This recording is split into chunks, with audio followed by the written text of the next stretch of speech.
students, welcome back in my online teaching class. NCERT syllabus, subject Biology, Standard 12, chapter number 15, Biodiversity and Conservation. In this lesson, I explain you the meaning of biodiversity and so many levels of the biodiversity and how it is divided according to pie chart in complete universe, and how many species are endangered, and how we can protect to this. So I explain you in this topic the biodiversity conservation and why should we conserve the biodiversity. Let's today we take its topic in detail and easy language. Okay students, then the meaning, why should we conserve biodiversity. हमें biodiversity जो होती है उसे conserve क्यों करना है, क्योंकि यहाँ पर मैंने आपको जो ह्यूमंस जो होता है इसके प्लांट्स और एनिमल्स के साथ में इंटरसेक्ट है, तो इसके कितने सारे बेनिफिट्स होते हैं. जैसे प्लांट्स को जो होता है, एनिमल्स जो कार्बन डाइऑक्साइड जो होते हैं गिव आउट करते हैं तो उसको टेक इन लेते हैं फोटोसिंथेसिस रिएक्शंस के अंदर. इसी तरह से जो एनिमल्स होते हैं प्लांट फोटोसिंथेसिस रिएक्शंस के अंदर जो ऑक्सीजन को रिलीज़ करते हैं उसे ब्रीथिंग प्रोसेस के अंदर काम में लेते हैं. तो इस तरह से ये इंटरडिपेंड तो होते हैं और इससे जो होता है बैलेंस बना रहता है एनवायरनमेंट. इसके सिवाय जो है ह्यूमन वेलफेयर मीन्स ह्यूमन को बहुत सारे इकोनॉमिक बेनिफिट्स होते हैं बायोडाइवर्सिटी से, कि जो प्लांट्स होते हैं वो एक प्रोड्यूसर्स होते हैं, जो कंज्यूमर्स मैंने आपको कल बताया था वीडियो में कि प्राइमरी सेकेंडरी और टर्शियरी, तो उसके अंदर एक फूड वेब तो बनता ही है. साथ में ह्यूमंस जो होते हैं मेन, उनके लिए वहाँ पर फूड का एक सोर्सेस होता है. फूड के रूप में उनको serial, pulses, fruit, vegetables, all this they provides from the plant directly और इनडायरेक्टली. एंड द टिम्बर और fibre for use of the furniture and home and for firewood. ठीक है, तो फाइबर भी जो होता है वो उन्हें प्लांट से मिलता है. और जो होता है कंस्ट्रक्शन मटेरियल के अंदर इनको वुड मिलती है. बड़े बड़े स्ट्रॉन्ग ट्रीज जो होते हैं उसकी वुड जो होती है वो फर्नीचर बनाने में कंस्ट्रक्शन मटेरियल्स के अंदर जो जितने भी मटेरियल्स होते हैं वुड के बनते हैं तो वो सब उनको प्लांट से मिलते हैं. इंडस्ट्रियल प्रोडक्ट्स जो होते हैं tanning, lubricants, dyes, resins, perfumes, ये सब के सब जो होते हैं यह केमिकल सब्सटेंसेस जो होते हैं प्लांट से जो होते हैं रिलीज़ होते हैं, और ये सबके सब इंडस्ट्रियल प्रोडक्ट्स के रूप में ह्यूमन के लिए इकोनॉमिक इम्पोर्टेंस रखते हैं. इसके सिवा इसकी मेडिसिनल इम्पोर्टेंस भी होती है. बहुत सारे हर्बीवर्स प्लांट्स होते हैं, मेडिसिनल प्लांट्स होते हैं जिससे कि मेडिसिन्स बनाई जाती है. 25% ऑफ ड्रग्स जो होता है वो करेंटली फाइंड किया गया है मार्केट में वाइड रेंज पर अवेलेबल है, जो कि सब कुछ जो होते हैं ये प्लांट के 25,000 स्पीसीज जो होते हैं मिलते हैं. और ये मेडिसिन्स होते हैं और नेटिव पीपल जो होते हैं वे चारों तरफ जो होते हैं हमारे चारों तरफ अगर नेटिव पीपल्स है तो वो एज ए मेडिसिन प्लांट का ही यूज़ करते हैं. और बहुत सारी मेडिसिन ऐसी है जिसके बारे में बहुत सारे लोग नहीं जानते, लेकिन कुछ यूज़फुल प्लांट्स जो होते हैं वह ट्रॉपिकल रेन फॉरेस्ट के अंदर आते हैं. तो वहाँ पर प्रोसेस्पिक जो एक्सप्लोरर मॉलिक्यूल्स जो होते हैं, जीनेटिक और स्पीसीज लेवल डाइवर्सिटीज़ जो होती है वहाँ पर बहुत सारे प्रोडक्ट्स जो होते हैं इकोनॉमिकल इम्पोर्टेंस को शो करते हैं. और यहाँ पर कंप्लीट नेशन इस तरह से जो रिच बायोडाइवर्सिटी है उसके लिए इकोनॉमिकली और बेनिफिटली डिपेंड है. तो इस तरह से हम जो प्लांट्स हैं उनके ऊपर किस तरह से डिपेंड है, तो इसीलिए हमें यहाँ पर इसका कंजर्वेशन करना बहुत ज़रूरी है. अगर फॉरेस्ट है तो फॉरेस्ट के अंदर सर्वाइव करने वाले एनिमल्स जो होते हैं वह भी फूड वेब के रूप में हम इंटरसेक्ट रहते हैं, तो इस तरह से हमारे लिए यूज़फुल है. इसके सिवाय प्लांट्स के अभी मैंने बहुत सारे यूज़ बताए थे कि फूड के रूप में, मेडिसिन के रूप में, हर्ब्स के रूप में, और जो उनके केमिकल सब्सटेंस होते हैं किस तरह से हमें जो होता है रेजिन, रबर और जो मेडिसिनल प्लांट्स होते हैं वो सब हमें मिलते हैं, वुड और टिम्बर भी मिलती है. इसके बाद में यहाँ पर आपके एनसीईआरटी की बुक में जो भी एग्जाम्पल दिए गए हैं आप उसे लर्न कीजिएगा कि ब्रॉडली यूटिलाइजेशंस आर्ग्यूमेंट्स होते हैं वो ये बोलते हैं कि बायोडाइवर्सिटी जो होती है वह मेन इकोसिस्टम्स के अंदर जो नेचर हमें प्रोवाइड्स करती है उसके अंदर एक एम इम्पोर्टेंस रोल रखती है. और जो ह्यूमन होता है उसके लिए तो यह एक ब्लेस की तरह से इतनी ज़्यादा बेनिफिशियल है कि विदाउट जो एक हमारी प्लांट स्पीसीज होती है इसके विदाउट हमें जो होता है हमारा लाइफ जो होता है सर्वाइव करना जो होता है वह इम्पॉसिबल हो जाता है. क्योंकि यहाँ पर देखिए आपकी बुक में दिया है कि प्लांट्स जो फोटोसिंथेसिस रिएक्शंस करते हैं उसके अंदर 20% टोटल ऑक्सीजन जो होता है अर्थ के एटमॉस्फेयर में वो हमें प्लांट से मिलता है. इस तरह से यह इकोनॉमिक वैल्यू रखता है नेचर्स के अंदर. और यहाँ पर बहुत सारे आइडिया से अगर आप नेबरहुड में हॉस्पिटल्स वगैरह देखेंगे तो वहाँ पर ऑक्सीजन के सिलेंडर देखिए जो हमें ख़रीद के लाने पड़ते हैं और इजीली अवेलेबल नहीं होते। जो अभी कोरोना पेंडेमिक बन रही है उसमें देखिए हमें प्लांट से फ्री ऑफ चार्ज जो है वो 20% ऑक्सीजन मिल रहा है, लेकिन हम इसे कंजर्व नहीं कर पा रहे, हमारे एटमॉस्फेयर में प्लांट्स और ट्रीज़ को प्रोटेक्ट और सेव नहीं कर पा रहे।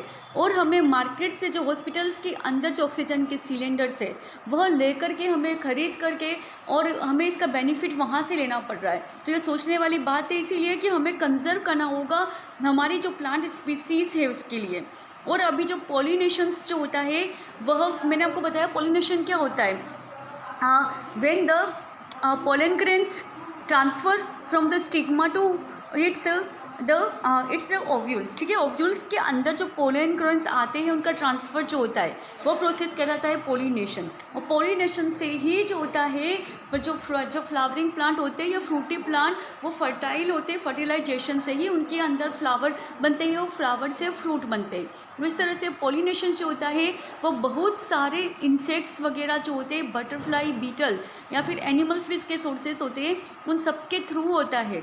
तो इस तरह से यहाँ पर जो यहाँ पे फ्लावरिंग प्लांट या फ्रूटी प्लांट्स है वो किस तरह से यहाँ पर एनिमल्स के ऊपर डिपेंड है। तो इसीलिए उन्हें भी जो होता है उन्हें भी सेव करना, उन्हें कंजर्व करना कंपलसरी है, बीज को, ब्लम्बर बीड्स को, बर्ड्स को और बेड्स को, क्योंकि ये सभी जो होते हैं पॉलिनेशन के एक्सटर्नल सोर्सेस है। विदाउट इनके नेचुरल पॉलिनेशंस नहीं होगा। नेचुरल पॉलिनेशंस होना बहुत कंपलसरी है, इसके बिना जो होते हैं फ्लावर जो होते हैं फ्लावरिंग प्लांट नहीं, फ्लावर्स के अंदर फ्लावरिंग प्लांट में फ्लावर्स नहीं बनेंगे और फ्रूट्स भी है जो वो नहीं बनेंगे, इसका बेनिफिट हमें नहीं मिलेगा। इस तरह से यहाँ पर जो होता है यहाँ पे स्प्रिंग के अंदर आपने देखा है कि फ्लावर्स जो होते हैं ब्लूम हो जाते हैं। किस वजह से?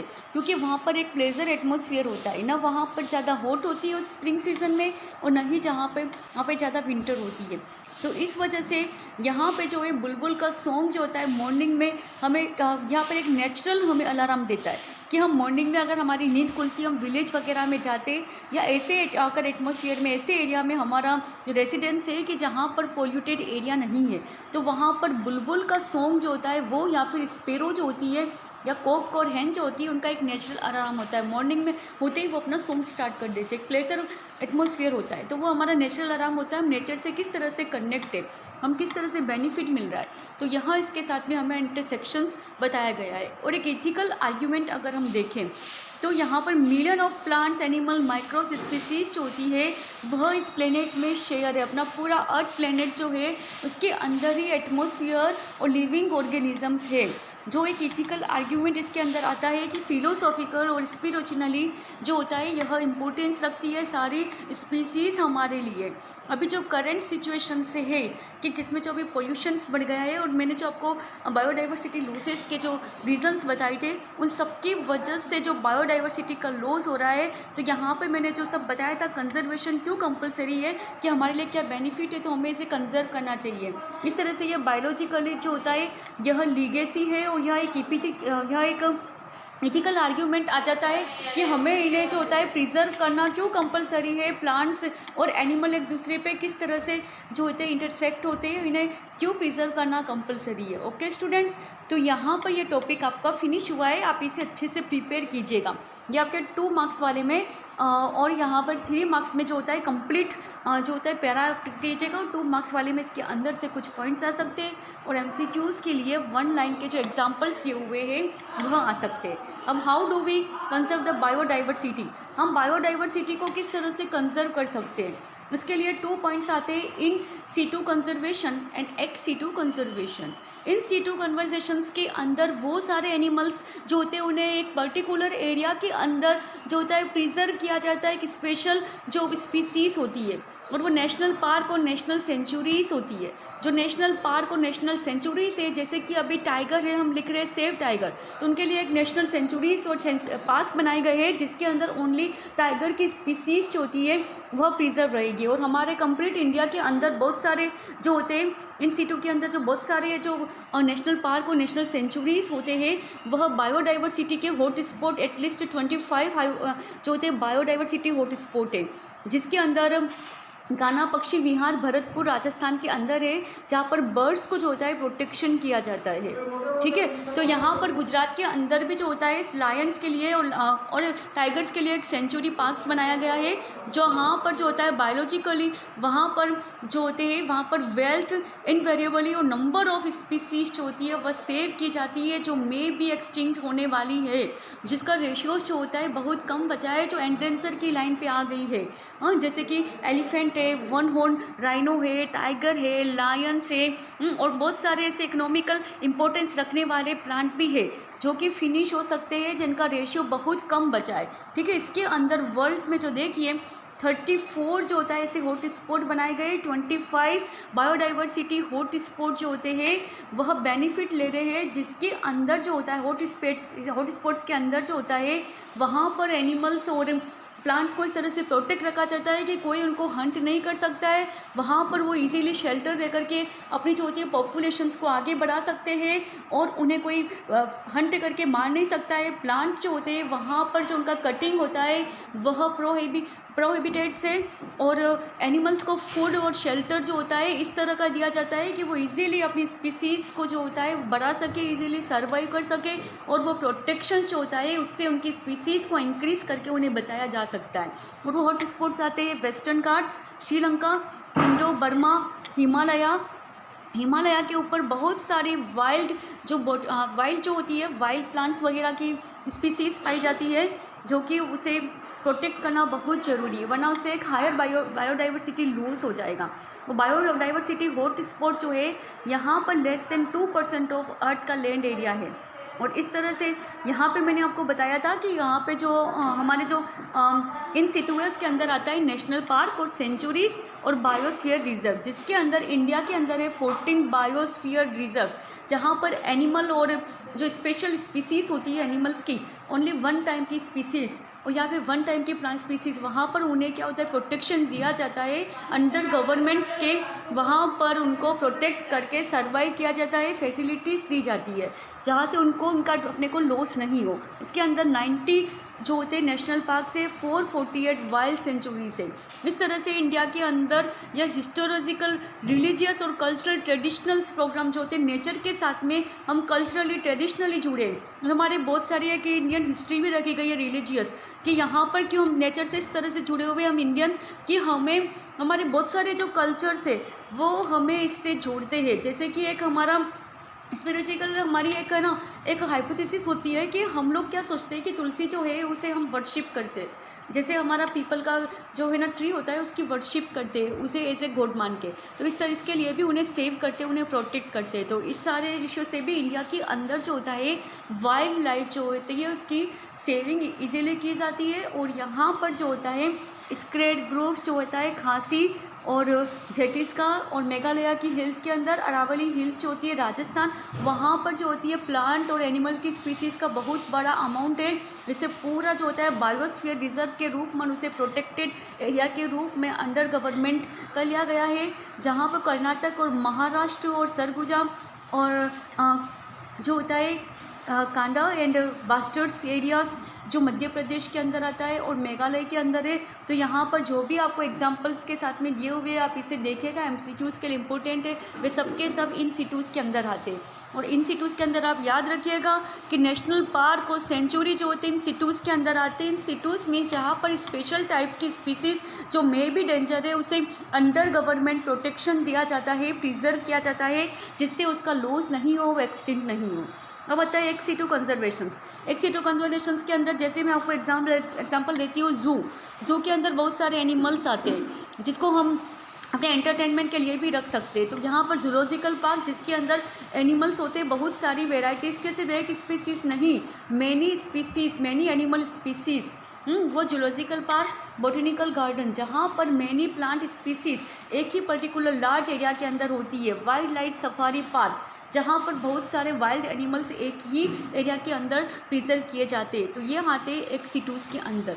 लार्ज स्केल पर मेनी स्पीसीज़ का एक ही जगह पर प्रोटेक्शन, जूलॉजिकल पार्क में ओनली एनिमल स्पीसीज़ का, बॉटनिकल गार्डन में ओनली प्लांट्स का, वाइल्ड सफारी में ओनली जो वाइल्ड एनिमल्स हैं उनका, जैसे lion, tiger, one horn rhino, elephants, इस तरह के एनिमल्स। आ गया समझ में? तो यहाँ पर इसके बीच में जो डिफरेंस है इन सीटू और एक्स सीटू के अंदर, तो आप अच्छे से लर्न कीजिएगा। आपको MCQ पूछा जा सकता है कि जू इन विच include the zoo which type of biosphere, ex situ या इन सीटू। आप लिखेंगे एक्स सीटू, ओके, क्योंकि जू में मैनी टाइप्स की एनिमल स्पीसीज होती है, जूलॉजिकल पार्क के अंदर आता है। और अगर आपको पूछा गया कि सेंचुरीज आर इंक्लूडिंग, तो वो आ जाएगा आपके इन सीटू, क्योंकि उसमें वन टाइप की स्पीसीज जो होती है उसके प्रोटेक्शन किया जाता है, कंजर्वेशन किया जाता है। इस तरह से यहाँ पर इन सीटू और एक्स सीटू के अंदर आप डिफरेंस पता करके फिर कंजर्वेशन का टॉपिक प्रिपेयर कीजिएगा, तो आपको इससे कन्फ्यूज़न नहीं होगा। अब यहाँ पर मैंने बताया कि बहुत सारी जो प्लांट्स होते हैं, हाँ, यहाँ पर वो वेरिएबल फर्टाइल कंडीशंस के अंदर जो होता है वो इजीली जो होता है यहाँ पर प्रिजर्व कर सके, उनकी ग्रोथ बढ़ सके, इसके लिए उन्हें क्रायो प्रिजर्वेशन टेक्निक्स भी यहाँ पर प्रोवाइड की जा सकती है। एक सीटूज़ के अंदर एक पर्टिकुलर एरिया लेकर के उसकी स्पीसीज़ के अंदर आर्टिफिशियल हाइब्रिडाइजेशंस करवा करके, जीनेटिक इंजीनियरिंग टेक्निक यूज़ करके जो हाइब्रिड प्लांट्स बनाए जाते हैं, जो सीजनल नहीं होकर के कम समय में विदाउट सीजन्स भी अच्छे से ग्रो कर सकते हैं, एक लार्ज स्केल पर जल्दी से कम टाइम में बन सकते हैं और हमें बेस्ट स्पीसीज जो होती है वह मिल सकती है। तो ये सारे मेथड्स जो होते हैं वह एक्स सीटूज़ के अंदर ही यूज़ किए जा सकते हैं, जो भी आर्टिफिशियल मेथड्स होते हैं। ओके स्टूडेंट, जिसके अंदर केटल्स जो होते हैं, मिल्क गिविंग केटल्स, उसके अंदर भी एक्सपेरिमेंट किए जाते हैं। इस तरह से बायोडाइवर्सिटी जो होती है पॉलिटिकल बाउंड्रीज़ के अंदर नहीं जानी जाती है। इसके अंदर कंजर्वेशन जो था वो ऑल नेशंस जो होता है इसके लिए रेस्पॉन्सिबल है। कंप्लीट नेशंस के जितने भी पीपल हैं उनकी ड्यूटी है कि अगर हमें अपने आप को बचाना है तो हमें अपना बायोस्फीयर बचाना होगा। किस तरह से? क्योंकि मैंने इसके बहुत सारे एग्जाम्पल दिए हैं कि बायोडाइवर्सिटी जो होती है अर्थ के अंदर, अगर बायोडाइवर्सिटी है तो ह्यूमन का एक्सिस्टेंस है। अगर ह्यूमन अपना एक्सिस्टेंस रखना चाहते हैं तो उसे बायोस्फीयर का प्रिजर्वेशन करना, प्रोटेक्शन करना, कंजर्वेशन करना कंपलसरी है, ठीक है। और यहाँ पर सस्टेनेबल डेवलपमेंट जो था 2002 के अंदर जोहान्सबर्ग साउथ अफ्रीका में कंजर्वेशन के लिए एक मेजरमेंट करके यहाँ पर एक रूल्स भी बनाया गया है, ठीक है, कि अर्थ को कंप्लीट बचाना है तो आप एनवायरनमेंट को बचाइए। एक रियो डी जेनेरो जो थे 1992 में, उन्होंने ऑल नेशंस को यह बताया था बायोडाइवर्सिटी का कंजर्वेशन क्यों करना है, किस तरह से इसके क्या बेनिफिट है। तो हमें भी सबको यह फॉलो करना है। और यह डेवलपमेंट बाद में 1992 में जब उन्होंने अप्लाई किया था तो बाद में लोगों को समझ में आया था 2002 में, जहाँ पे साउथ अफ्रीका के अंदर 190 कंट्रीज़ जो थी उसके बाद में उन्होंने प्लेस लिया था इसके लिए। और 2010 में जो था यह कंपलसरी कर दिया गया था कि सबको ऐसी प्लेस लेनी है कि अगर हमें बचना है तो हमें अपने जो बायोस्फीयर है उसको प्रोटेक्शन करना है, हमें प्लांट को बचाना है, हमें एनिमल्स को बचाना है, उन्हें किसी भी तरह का लॉस नहीं देना है। Biodiversity loss mean global loss, global loss means earth का लॉस। अगर हमें सेव अर्थ बचाना है तो सेव एनवायरनमेंट बचाना पड़ेगा। ओके स्टूडेंट, तो यहाँ पर ये लेसन आपका फिनिश हो गया है, जिसमें मैंने आपको जिस भी टाइप के क्वेश्चंस बताए वो प्रिपेयर कर लीजिएगा।